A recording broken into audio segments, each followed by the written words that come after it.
Number 1. The Forbidden Precinct of Mount Lykaion.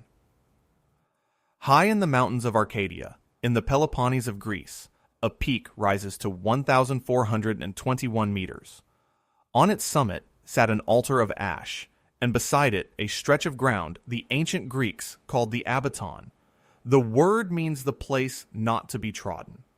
According to the traveler Pausanias, who wrote in the 2nd century after Christ, anyone who stepped inside that enclosure lost their shadow, and within 1 year they died. Pausanias goes further. He records that everything which crossed the boundary, man or animal, cast no shadow at all. Picture that. A living person standing in the Greek sun, and no dark shape on the ground beneath them. This mountain carried the darkest story in all of Greek myth. It belonged to Zeus Lykaios, Zeus of the wolves. The legend told of a local king named Lykaion, who tried to test the gods by serving Zeus a meal of human flesh. For that crime, Zeus turned him into a wolf. This is the very root of our word lycanthropy, the transformation of a person into a wolf. Even Plato, writing in the Republic, repeats the belief that whoever tasted the human parts mixed into the sacrifice at Lykaion would themselves become a wolf, and they could not become human again for 9 years. For a long time, scholars treated all of this as pure myth. Then, the digging began. In the year 2004, a team launched the Mount Lykaion Excavation and Survey Project, led by David Gilman Romano and Mary Voyatzis of the University of Arizona, working with the Greek archaeologist Michalis Petropoulos. They cut into the ash altar, a mound of burned material several meters deep. In 2016, they found something no one expected: a human skeleton. It belonged to an adolescent. It was roughly 3,000 years old, from around the 11th century before Christ, and it lay embedded in the sacrificial ash among the burned bones of animals. The details unsettled everyone. The body was laid on an east to west line. The upper half was missing. The pelvis was flanked by 2 lines of stone, and the skull had been covered with stones. It was exactly the kind of arrangement the ancient rumors described, and yet it proved nothing on its own. Radiocarbon dating showed the altar had been in use since around 3000 before Christ, older than the worship of Zeus itself. Among the ash, the team recovered a miniature bronze tripod, silver coins, and a rock crystal seal from the late Bronze Age. So, which is it? The mainstream reading says the shadow story is a religious warning, a way to dramatize a forbidden zone. The archaeological reading points out that the burned bone is overwhelmingly animal, goat, and sheep, and that one skeleton may simply be a burial. The fringe reading says the carefully arranged body preserves a real memory of human sacrifice on this peak. The summit is still controlled today by the Greek Archaeological Service. A boundary that steals your shadow is a warning. But who exactly was being warned? And what were they being kept away from? Number 2. The Sacred Grove of Uppsala. Travel north from Greece, across the whole of Europe, to the cold plains of Sweden. At a place called Gamla Uppsala, or Old Uppsala, stood one of the great religious centers of the pagan north.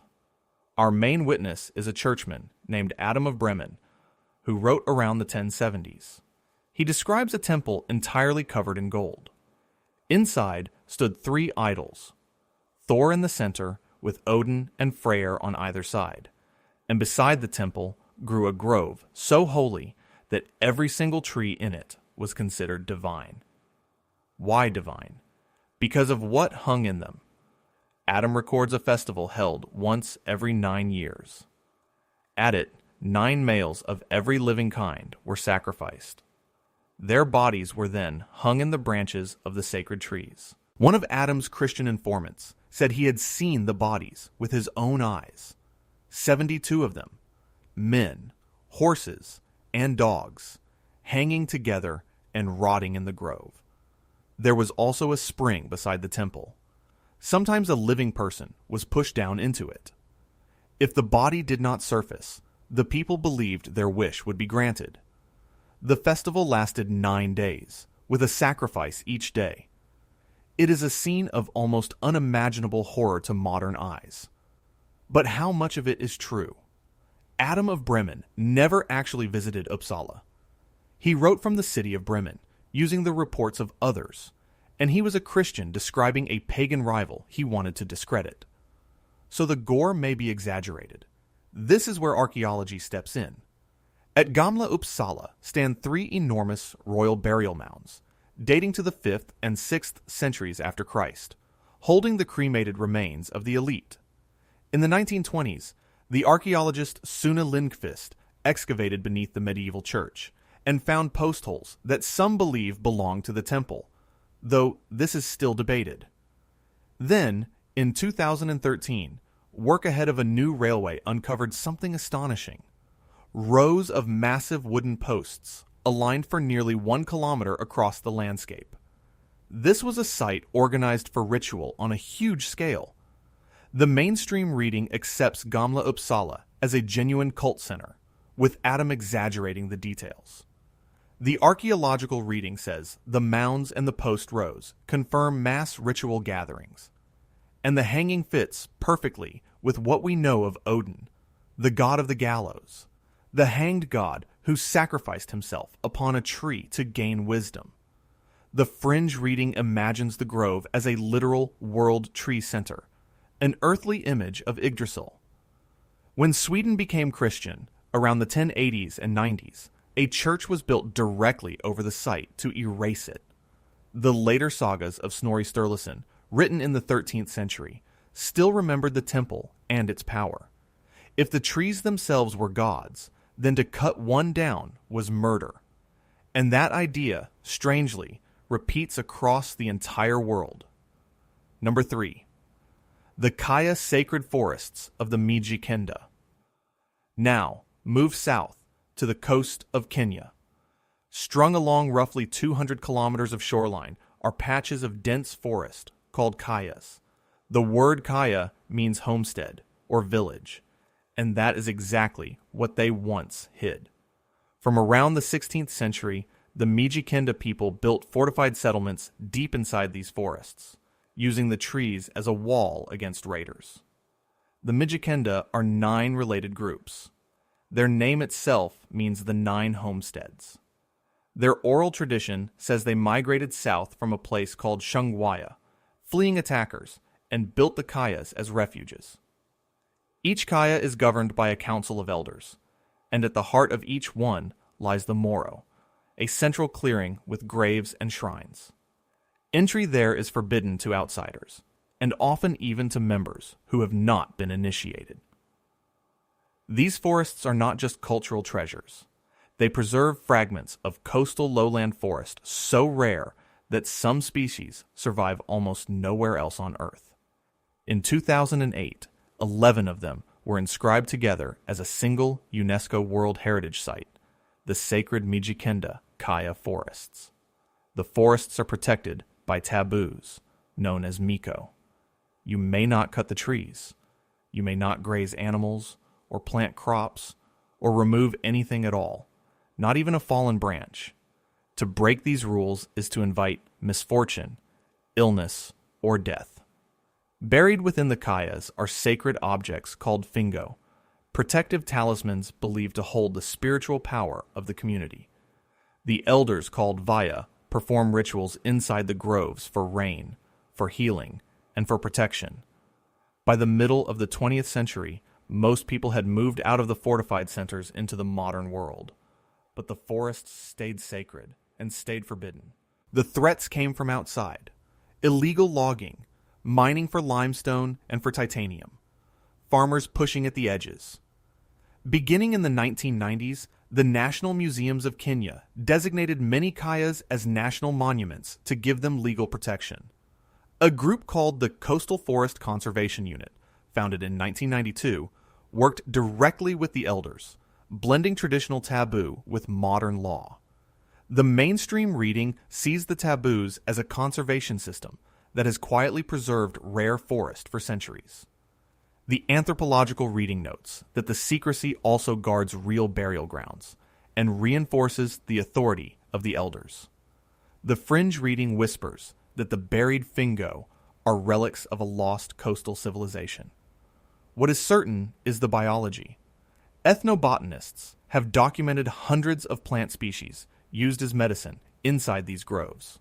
Today, the kayas are held up as a model for community-based conservation. And to enter one, a researcher still needs two separate permissions: the permission of the Kenyan state and the permission of the elders who have always kept the gate. Number 4. The Sarpa Kavu serpent groves of Kerala. Cross the Indian Ocean to the green coast of Kerala in southern India. Here, tucked into private land and temple grounds, are small patches of untouched jungle called Sarpa Kavu. The name means serpent grove. They are dedicated to serpent deities, the Nagas, and above all to Nagaraja and Nagayakshi, worshipped as guardians of fertility and of the land itself. To cut a tree here, or break a branch, or disturb the earth, is to risk Sarpa dosha, the serpent curse. It is believed to bring infertility, skin disease, and even death. Because of that fear, the groves are left completely alone. Nothing is trimmed.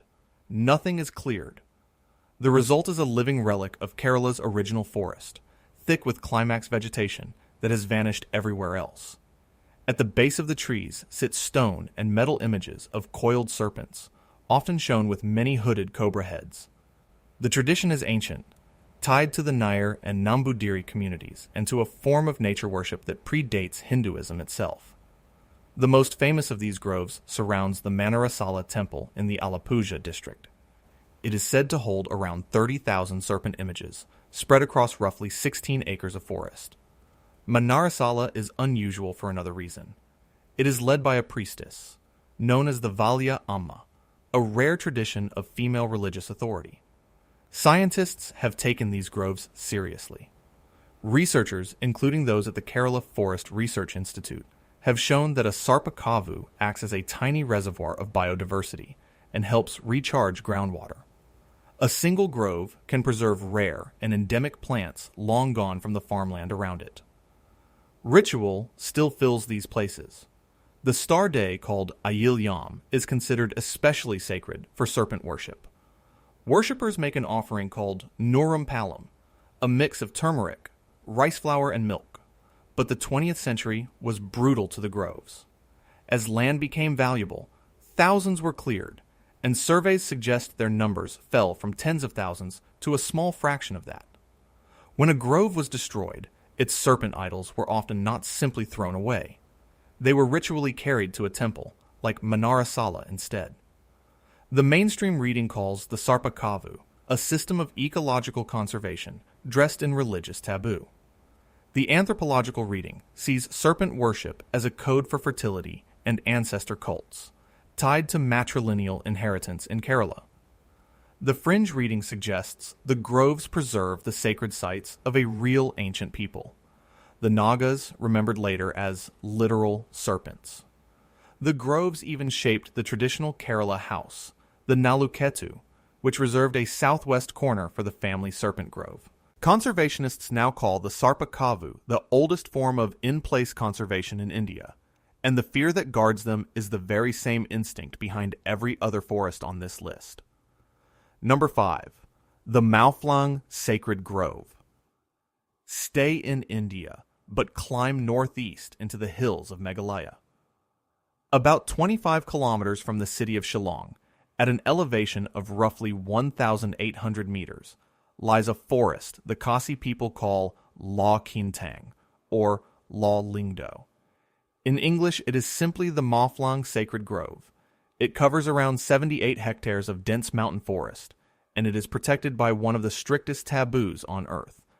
You may not remove anything from the grove, not a branch, not a stone, not even a single fallen leaf. The rule is enforced, so the legend says, by a guardian deity named Labasa, who sometimes takes the shape of a leopard or a tiger. Stories are told of outsiders who carried wood or plants out of the grove, and who then fell ill or met misfortune, until they returned exactly what they had taken. Because nothing is ever removed, the forest has become something extraordinary. Ancient oaks and rhododendrons rise overhead. Orchids, mosses, and lichens coat every surface, and the forest floor holds a layer of humus built up over centuries, deep and soft, undisturbed by any human hand. Scattered through the grove stand monoliths, tall standing stones, and stone altars once used for animal sacrifice in the old Kasi religion. That religion, called Ka Niam Kasi, holds that this grove is where the community meets its deities. The grove is protected by the Lingdo, the priestly clan, and by the traditional Kasi state known as the Hema Mawphlang. Even now, rituals are performed at its edge, including the sacrifice of roosters and bulls during traditional ceremonies. Conservation scientists have fallen in love with Mawphlang. The International Union for Conservation of Nature cites it as a model sacred natural site. Researchers from the Northeastern Hill University in Shillong have cataloged hundreds of plant species inside it. It sits surrounded by hills that human activity has stripped nearly bare, and yet the grove itself remains old growth, a green island held in place by belief. The mainstream reading is simple. The taboo is one of the most effective conservation tools ever devised. The anthropological reading adds that the grove reinforces the authority of the priestly clan and marks Kazi identity in a region where many have converted to Christianity. The fringe reading sees in the leopard god Labasa a genuine and ancient bond with a forest that is, in some sense, alive. Tourists may now walk guided paths around the edge, but the rule has not softened. You may look, you may not take. A whole modern science of forbidden forests is now emerging, and Mawphlang is its poster child. Number 6. The Sacred Grove of Dodona. Return to Greece, but this time to the northwest, to the region of Epirus.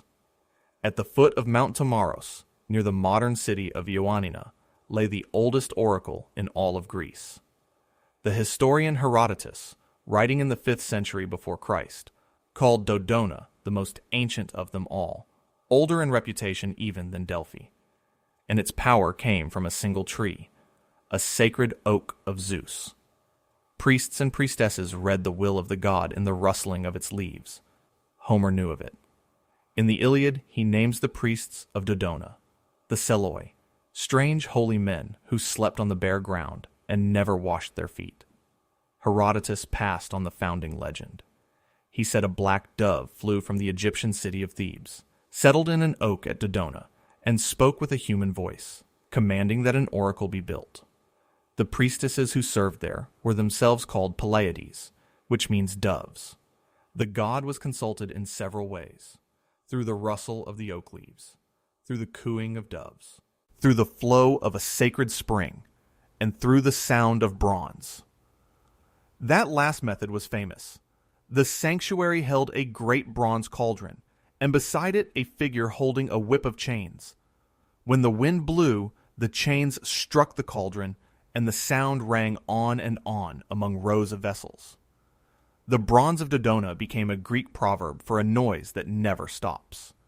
We know ordinary people came here in their thousands, because archaeologists have recovered thousands of thin lead tablets inscribed with their questions.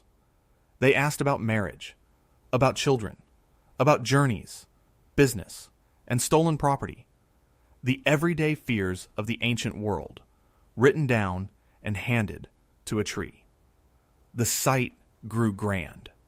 It held one of the largest theaters in Greece, seating somewhere between 15,000 and 18,000 people, along with a council chamber and temples that archaeologists have slowly uncovered.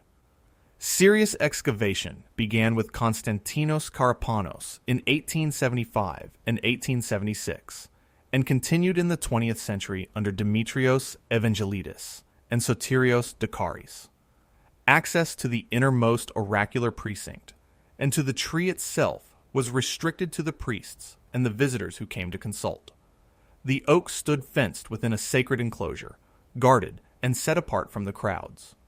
Eventually, the sacred oak was cut down, in one account destroyed by raiders, and in another by a Christian in the 4th century after Christ. The festival held here, called the Naya, filled that vast theater with athletic and dramatic contests in honor of Zeus. The mainstream reading sees the leaf reading as a controlled ambiguity, interpreted by trained priests who guided anxious visitors. The archaeological reading points to the lead tablets as proof that this was a working institution for centuries, not a legend. The fringe reading wonders whether the talking oak preserves the memory of a genuine tree cult, or perhaps clever acoustic trickery using the ringing bronze. When the Emperor Theodosius closed the pagan sanctuaries around the year 391, Dodona fell silent. A tree that could speak was worth guarding.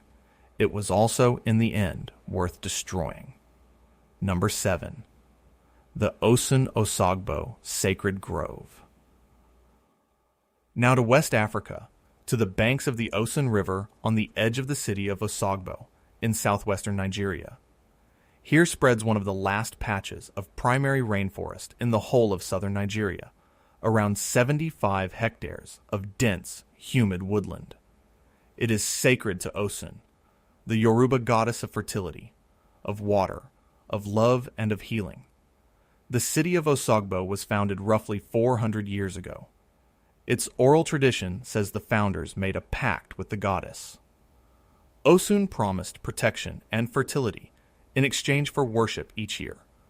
Inside the grove stand around 40 shrines, sanctuaries, and sculptures dedicated to Osun and to other Yoruba deities. Much of what a visitor sees today owes its form to a remarkable woman. Suzanne Wenger was an artist born in Austria who settled in Osogbo in the 1950s and took the name Aduni Olarisha. Working with local artists, she rebuilt the crumbling shrines and created towering new sculptures from clay and cement. Her movement, called New Sacred Art, gave the grove its dreamlike architecture, organic shapes rising out of the forest floor. In 2005, the grove was inscribed as a UNESCO World Heritage Site, recognized as one of the last sacred forests of the Yoruba people. Each August, the grove hosts a festival that lasts around 2 weeks and draws hundreds of thousands of pilgrims. They come not only from Nigeria, but from the Yoruba diaspora across Brazil, Cuba, and the Americas. The climax of the festival centers on the Arugba, a votary maiden who carries a sacred calabash of offerings down to the river. She must not be touched as she passes. Certain inner precincts of the grove are forbidden to non-initiates all year round. The Osun River itself is treated as sacred, its water believed to cure infertility and disease. Priests and priestesses, among them the Iya Osun, maintain the shrines and control who may approach the most sacred places. The mainstream reading describes a living center of Yoruba religion, still active and still growing. The anthropological reading emphasizes how the grove anchors the identity of a global diaspora, tied to faiths like Santeria and Candomblé. The fringe reading holds that the goddess literally dwells in the river, and that her presence has never left.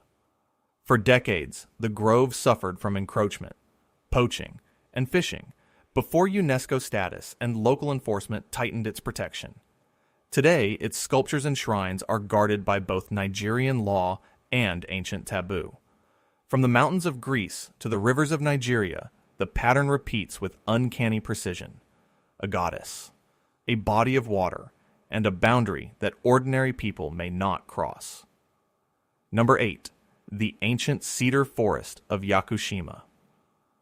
Off the southern tip of Japan lies a small, almost circular island named Yakushima, about 500 square kilometers in size.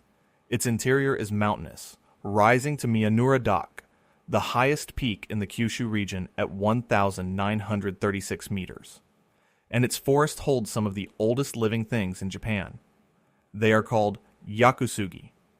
By the strict local definition, a yakusugi is a Japanese cedar that is more than 1,000 years old. The most famous of them is a tree called Jomonsugi. Estimates of its age range from around 2,170 years to, by some claims, more than 7,000. Its trunk has a circumference of about 16.4 meters, and it stands roughly 25 meters tall. Local people had long known of the great cedars, but Jomonsugi was brought to national attention in 1966 by a local official named Tetsuo Iwakawa. What allows these trees to live so long is the rain.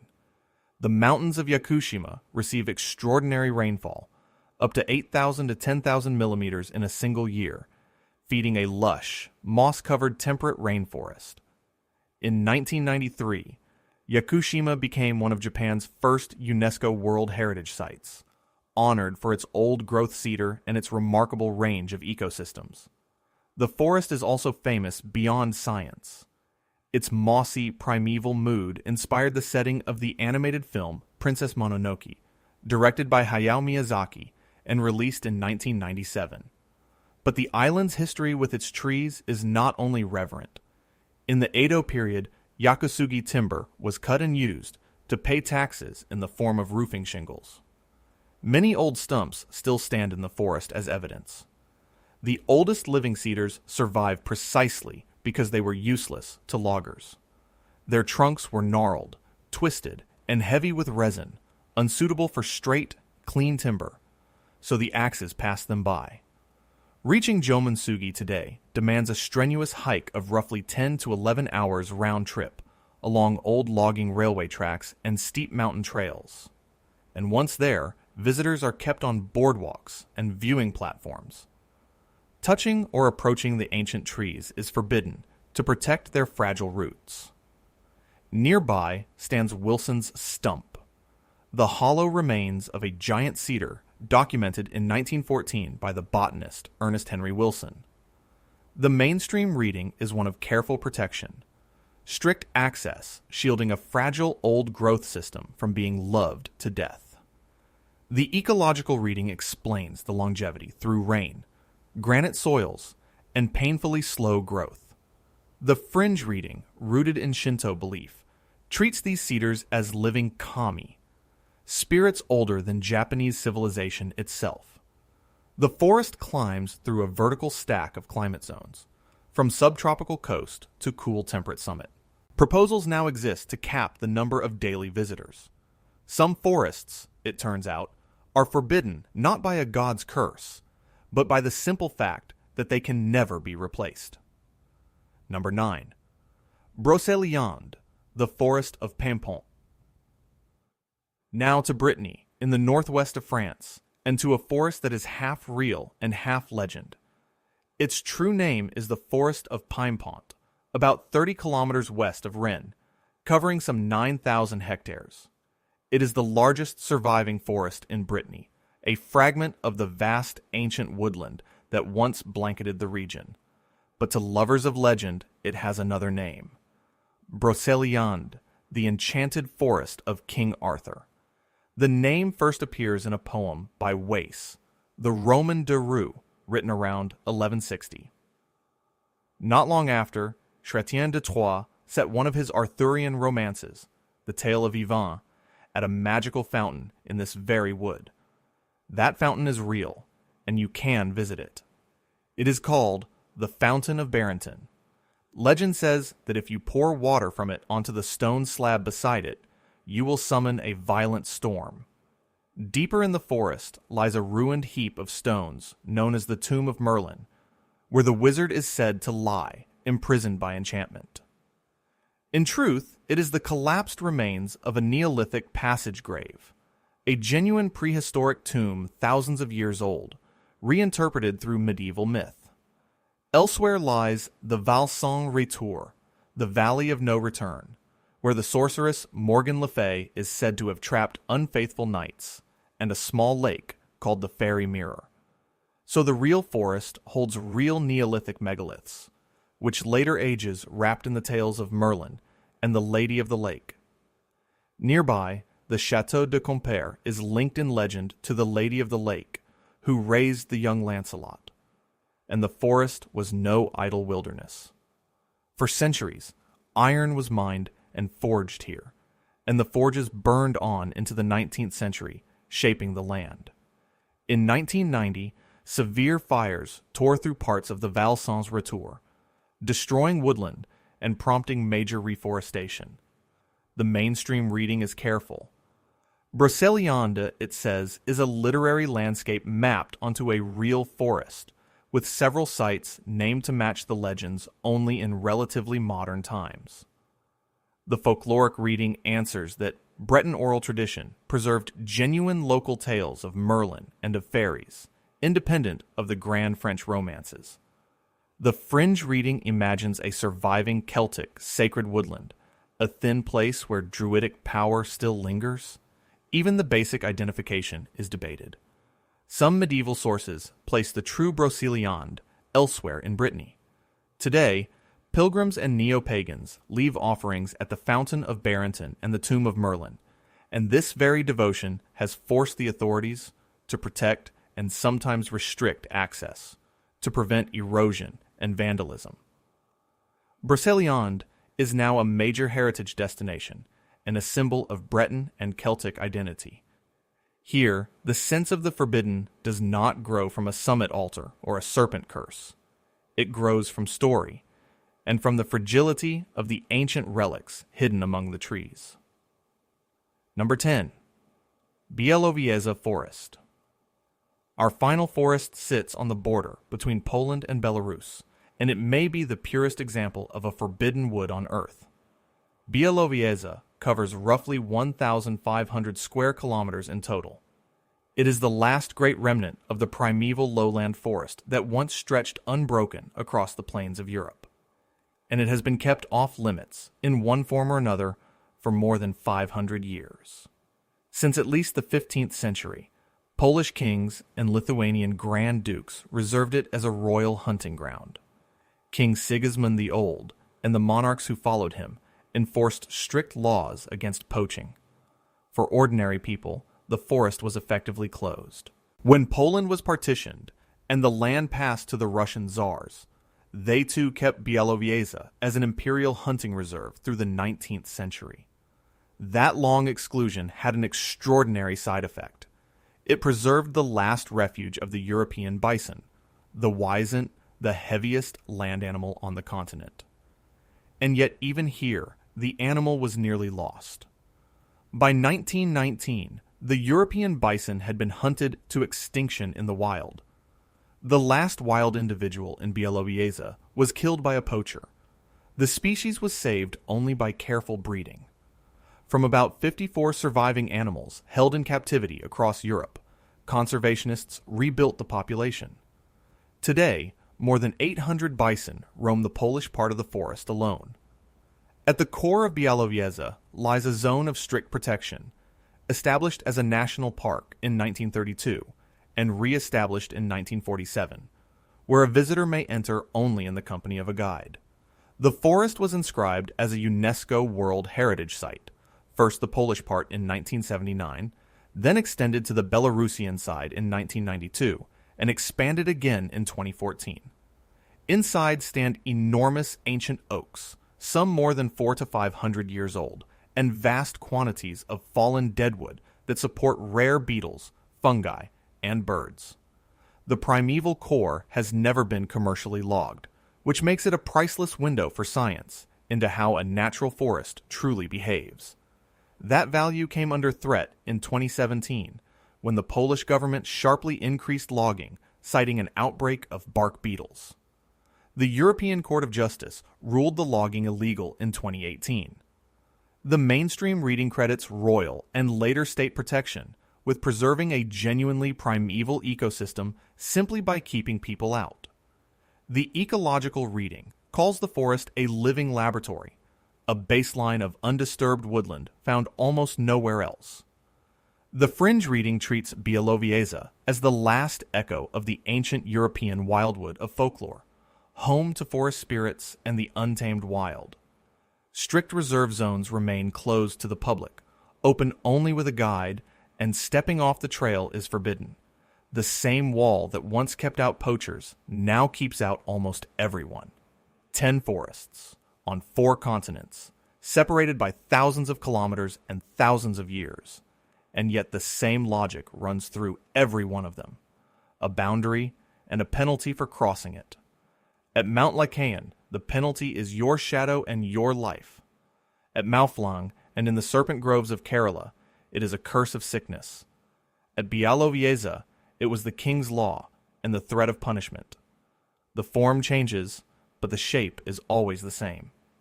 Somewhere, a line is drawn around the trees, and you are told not to cross it.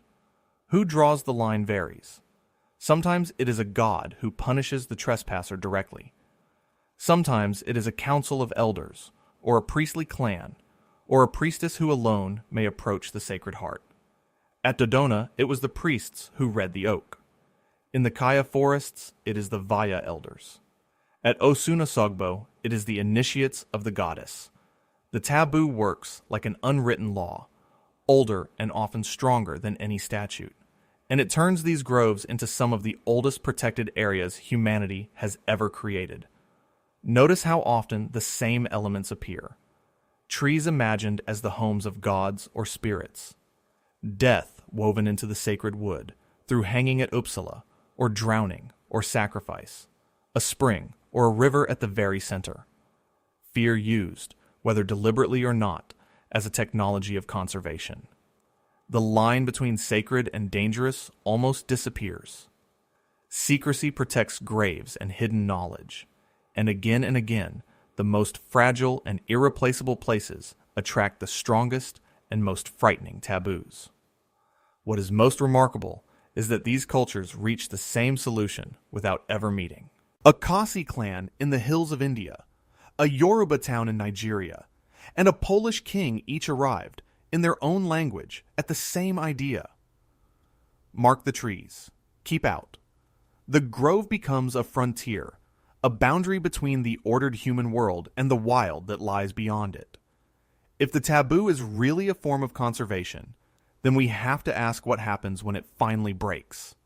The answer, in ecological terms, is staggering. These forbidden forests turned out to be accidental arcs of biodiversity. Species that have vanished from the surrounding land survive inside them, sealed off by belief. The Kaya forests preserve rare coastal lowland forest, found almost nowhere else in Kenya. The serpent groves of Kerala act as tiny reservoirs, holding endemic plants and recharging the groundwater beneath the fields. Mawphlang holds a humus layer centuries deep, an old growth structure that the stripped hills around it have completely lost. Bialowieza preserves an entire ecosystem built on dead and fallen wood, home to beetles and fungi that cannot live in a managed plantation. Yakushima protects cedars that have lived for thousands of years, and the preservation is not only biological, it is also archaeological. Undisturbed ground is a frozen record of the past. The intact ash altar at Mount Lykaion is a stratified time capsule, layer upon layer of burned offering reaching back 5,000 years. At Uppsala, the buried post monuments waited centuries to be found. At Dodona, thousands of lead tablets survived, carrying the private questions of ordinary ancient people. Exclusion, it turns out, protects both nature and history at the same time. The scientific value of these undisturbed baselines is almost impossible to overstate. Ecologists study the deadwood of Bialowieza to learn how a forest recycles itself, something no plantation can teach them. Botanists comb the serpent groves of Kerala for endemic plants that exist nowhere else. Each grove is a control sample in an experiment that ran for centuries without anyone designing it. They tell us what a forest looks like when human hands leave it alone. They preserve the ethnobotanical knowledge encoded in how each grove is used. And they show us, by contrast, exactly what is lost when a grove is cleared. Modern conservation has started to borrow openly from traditional taboo in the growing idea of indigenous and community conserved areas. The grove is a laboratory and an archive at once. These places survived for one reason. People stayed out. But not always. And the record of what happens when the boundary fails is a grim one. At Bialowieza, the logging of 2017 had to be fought all the way to the European courts before it was stopped. The European bison came within a single generation of vanishing forever, saved only by the luck of a few dozen captive animals. The kaya forests keep losing ground to mining and to farmers pushing at their edges. In Kerala, thousands upon thousands of serpent groves were cleared as land grew valuable, their ancient jungle traded for fields. At Dodona, the sacred oak that had spoken for 1,000 years was finally cut down. At Uppsala, the coming of Christianity buried the grove and built a church on top of it. Osun-Osogbo suffered decades of encroachment and poaching before its protection was secured. Broceliande watched fire race through the valley of no return in 1990. Even Yakushima carries the scars of Edo period logging, its old stumps standing among the survivors. The pattern is always the same.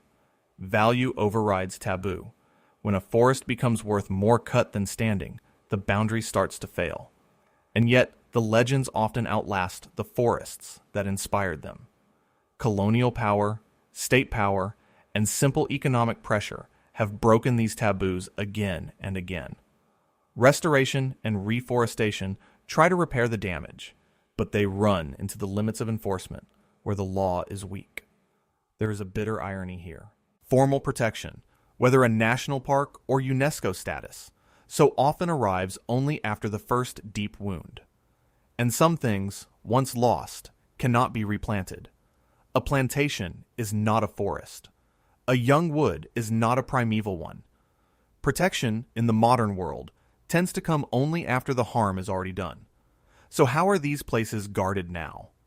The language has shifted from curse to permit, from divine punishment to the guided tour. But the purpose has hardly changed at all. At Yakushima, visitor caps and boardwalks keep people at a careful distance from the oldest trees. At Bialowieza, the strict reserve can be entered only with a guide and never off the trail. In the kaya forests, access still requires two keys, the permission of the state and the permission of the elders. At Osun-Osogbo, the innermost precincts remain closed to all but initiates. Tourism is now both the threat and the funding. The Monolith Festival at Mawphlang celebrates Kasi heritage and draws visitors to a place that must still not be touched. Neo-pagan pilgrims press upon the fragile relics of Broceliande. UNESCO monitoring watches over the World Heritage Sites, while new dangers rise, from climate change to the bark beetle outbreaks that sparked the Bialowieza dispute. Everywhere there is the same difficult debate between intervention and leaving well enough alone, between a living religion and public access. Communities and states experiment with who should hold the gate. Digital documentation now records fragile sites before they can be lost. The economics of keeping people out are hard, and there is always the risk of loving a place to death. What is striking is how closely modern science has come to echo the old taboos. The ecologist who ropes off a core zone and the elder who forbids the taking of a leaf are, in the end, saying the same thing. The warnings have changed their language. They have not changed their purpose. Return, one last time, to that shadowless figure standing on the summit of Mount Lykaion. Across every culture we have visited, humans share a single deep instinct: to look at a stretch of forest and mark it as off-limits. Trees are among the oldest living things we have ever worshipped, and the boundary we draw around them is a record of what we hold sacred. In these forbidden forests, fear, reverence, and preservation blur into one another until they cannot be told apart. What does the forbidden forest tell us about ourselves? It says that some places are worth more untouched than used. It says that a culture can decide, sometimes for the wrong reasons, and sometimes for the right ones, that a patch of ground is not for the taking. These groves are archives of nature and of belief at the same time, and the taboo that guards them has persisted across millennia. Now, slowly, the modern world is rediscovering that ancient wisdom, even as it counts the cost already paid at the sites we broke open. A few fragile survivors still stand, and you, in a sense, stand with them, a witness at the tree line, at the exact line between curiosity and trespass that every generation has to face. The question we began with almost answers itself. Why are these ancient forests forbidden to enter? Because a forest can outlive every visitor who ever stood before it, and because somewhere inside the silence of a place no one enters, a civilization decided that this, at least, was worth protecting. Look up once at the canopy, then step back from the line. The forbidden forest is, above all, a mirror of what we choose to keep.